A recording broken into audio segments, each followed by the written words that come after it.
Economists have been exploring people's behavior for hundreds of years. How we make decisions, how we act individually and in groups, how we exchange value. They've studied the institutions that facilitate our trade, like legal systems, corporations, marketplaces. But there is a new technological institution that will fundamentally change how we exchange value, and it's called the blockchain. Now, that's a pretty bold statement, but if you take nothing else away from this talk, I actually want you to remember that while blockchain technology is relatively new, it's also a continuation of a very human story. And the story is this. As humans, we find ways to lower uncertainty about one another so that we can exchange value. Now, one of the first people to really explore the idea of institutions as a tool in economics to lower our uncertainties about one another and be able to do trade was the Nobel economist Douglas North. He passed away at the end of 2015, but North pioneered what's called new institutional economics. And what he meant by institutions were really just formal rules, like a constitution, and informal constraints, like bribery. These institutions are really the grease that allow our economic wheels to function. And we can see this play out over the course of human history.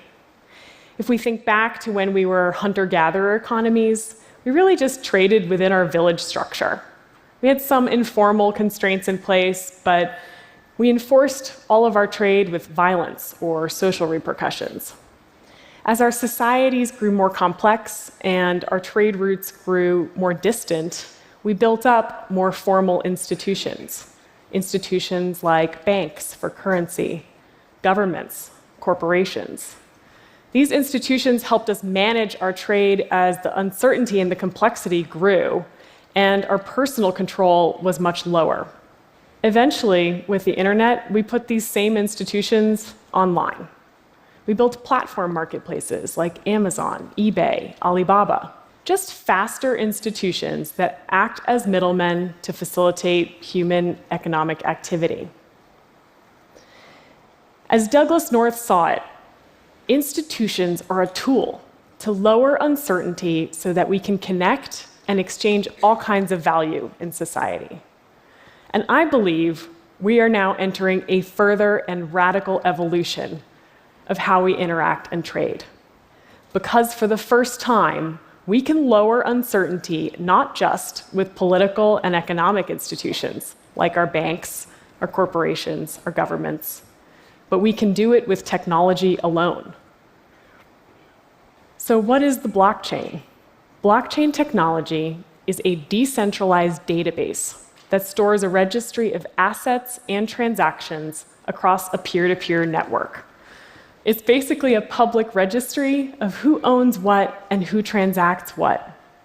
The transactions are secured through cryptography, and over time, that transaction history gets locked in blocks of data that are then cryptographically linked together and secured. This creates an immutable, unforgeable record of all of the transactions across this network. This record is replicated on every computer that uses the network. It's not an app. It's not a company. I think it's closest in description to something like Wikipedia. We can see everything on Wikipedia. It's a composite view that's constantly changing and being updated. We can also track those changes over time on Wikipedia, and we can create our own wikis, because at their core, they're just a data infrastructure. On Wikipedia, it's an open platform that stores words and images and the changes to that data over time. On the blockchain, you can think of it as an open infrastructure that stores many kinds of assets. It stores the history of custodianship, ownership, and location for assets like the digital currency Bitcoin, other digital assets like a title of ownership of IP, It could be a certificate, a contract, real-world objects, even personal identifiable information. There are, of course, other technical details to the blockchain, but at its core, that's how it works. It's this public registry that stores transactions in a network and is replicated so that it's very secure and hard to tamper with. Which brings me to my point of how blockchains lower uncertainty and how they therefore promise to transform our economic systems in radical ways. So uncertainty is kind of a big term in economics, but I want to go through 3 forms of it that we face in almost all of our everyday transactions, where blockchains can play a role. We face uncertainties like not knowing who we're dealing with, not having visibility into a transaction, and not having recourse if things go wrong. So let's take the first example, not knowing who we're dealing with. Say I want to buy a used smartphone on eBay. The first thing I'm going to do is look up who I'm buying from. Are they a power user? Do they have great reviews and ratings? Or do they have no profile at all? Reviews, ratings, check marks, these are the attestations about our identities that we cobble together today and use to lower uncertainty about who we're dealing with. But the problem is they're very fragmented. Think about how many profiles you have. Blockchains allow for us to create an open global platform on which to store any attestation about any individual from any source. This allows us to create a user-controlled, portable identity. More than a profile, it means you can selectively reveal the different attributes about you that help facilitate trade or interaction. For instance, that a government issued you an ID, or that you're over 21, by revealing the cryptographic proof that these details exist and are signed off on. Having this kind of portable identity around the physical world and the digital world means we can do all kinds of human trade in a totally new way. So I've talked about how blockchains could lower uncertainty in who we're dealing with. The second uncertainty that we often face is just not having transparency into our interactions. Say you're going to send me that smartphone by mail. I want some degree of transparency. I want to know the product I bought is the same one that arrives in the mail and that there's some record for how it got to me. This is true not just for electronics like smartphones, but for many kinds of goods and data, things like medicine, luxury goods, any kind of data or product that we don't want tampered with. The problem in many companies, especially those that produce something complicated like a smartphone, is they're managing all of these different vendors across a horizontal supply chain. All of these people that go into making a product, they don't have the same database. They don't use the same infrastructure. And so it becomes really hard to see transparently a product evolve over time. Using the blockchain, we can create a shared reality across non-trusting entities. By this, I mean all of these nodes in the network do not need to know each other or trust each other because they each have the ability to monitor and validate the chain for themselves. Think back to Wikipedia. It's a shared database. And even though it has multiple readers and multiple writers at the same time, it has one single truth. So we can create that using blockchains. We can create a decentralized database that has the same efficiency of a monopoly without actually creating that central authority. So all of these vendors, all sorts of companies, can interact using the same database without trusting one another.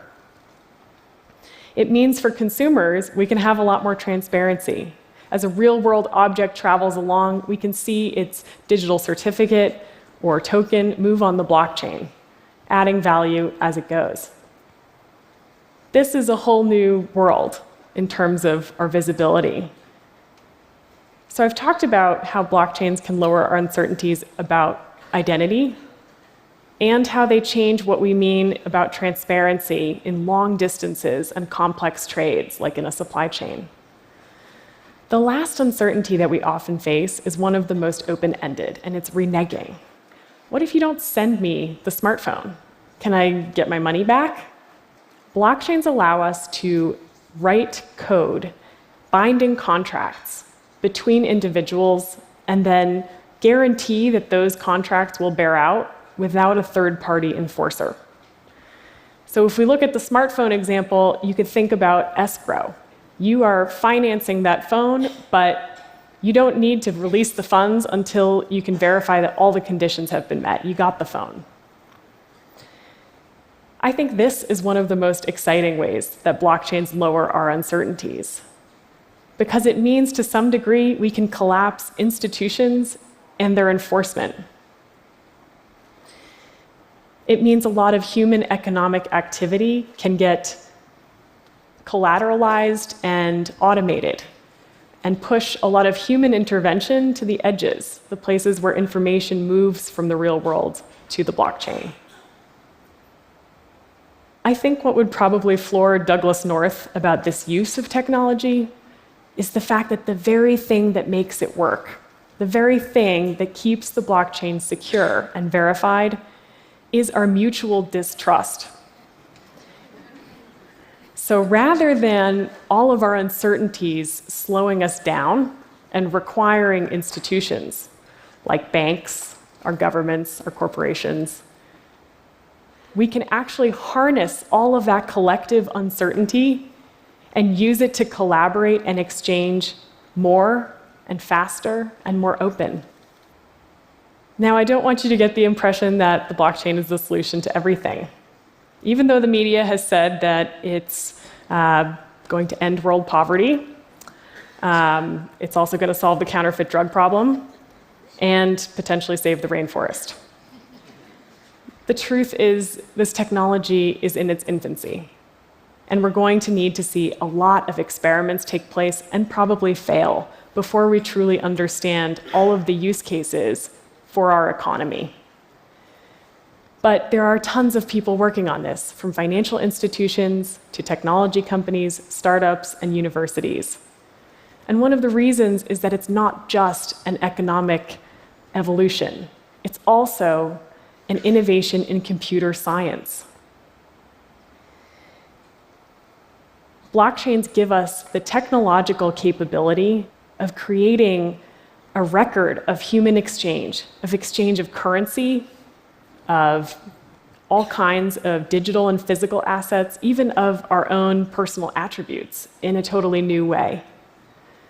So in some ways, they become a technological institution that has a lot of the benefits of the traditional institutions we're used to using in society.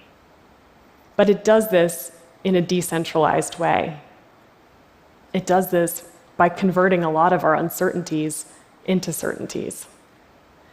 So I think we need to start preparing ourselves, because we're about to face a world where distributed autonomous institutions have quite a significant role. Thank you.